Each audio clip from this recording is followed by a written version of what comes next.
Comment tirer le meilleur parti des projets de réduction de l'empreinte carbone des entreprises françaises?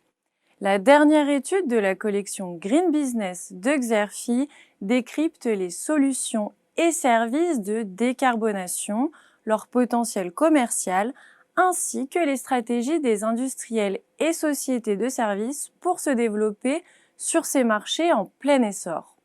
Les experts de Xerfi reviennent en particulier sur les initiatives des entreprises du tertiaire, de l'industrie et des transports pour réduire leurs émissions de CO2. Ces efforts doivent s'accélérer, notamment du fait de la directive européenne CSRD qui exige plus de transparence dans le reporting extra-financier, incitant les grandes entreprises, ETI et PME cotées à réduire leur impact carbone sur toute la chaîne de valeur. Cette nouvelle étape entraîne des changements significatifs dans la hiérarchie des secteurs polluants. Elle encourage aussi l'éco-conception, le recyclage, le reconditionnement, l'optimisation des emballages, ouvrant aux fournisseurs de solutions de décarbonation de réelles opportunités. Le dynamisme de ces marchés dépendra cependant de l'éventuelle réorientation des politiques publiques en Europe en matière d'écologie, mais aussi de la volatilité des prix de l'énergie qui influence tout investissement dans des projets verts. Dès lors, quelles sont les perspectives des spécialistes de la décarbonation à l'horizon 2030 ? Comment la prise en compte des émissions de Scope 3 transforme-t-elle réellement leur marché? Et qui sont les fournisseurs les plus offensifs?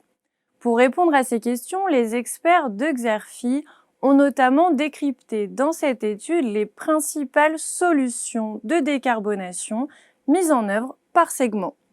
En ce qui concerne les bâtiments et procédés de production, on assiste à l'électrification des équipements de production, à l'essor de l'autoconsommation, à l'émergence de solutions de captage de CO2 et d'efficacité énergétique, mais aussi à des technologies permettant de valoriser la chaleur fatale.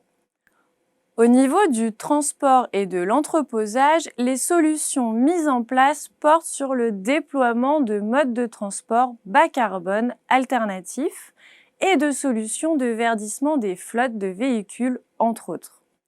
Autre solution étudiée dans l'étude, celle portant sur le cycle de vie des produits, à l'image de l'éco-conception du reconditionnement ou encore du recyclage des matériaux.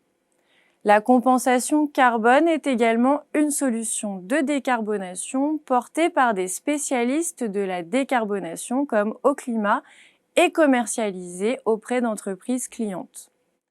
Pour chacune de ces solutions, le rapport propose une analyse de son poids actuel, de ses perspectives et de la concurrence. L'étude passe également au crible 12 acteurs clés de la décarbonation des entreprises et établit un classement des principaux fournisseurs en France.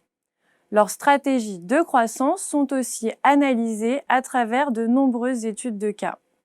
Pour des informations plus complètes sur cette analyse, vous pouvez télécharger le document de présentation qui se trouve à côté de la vidéo.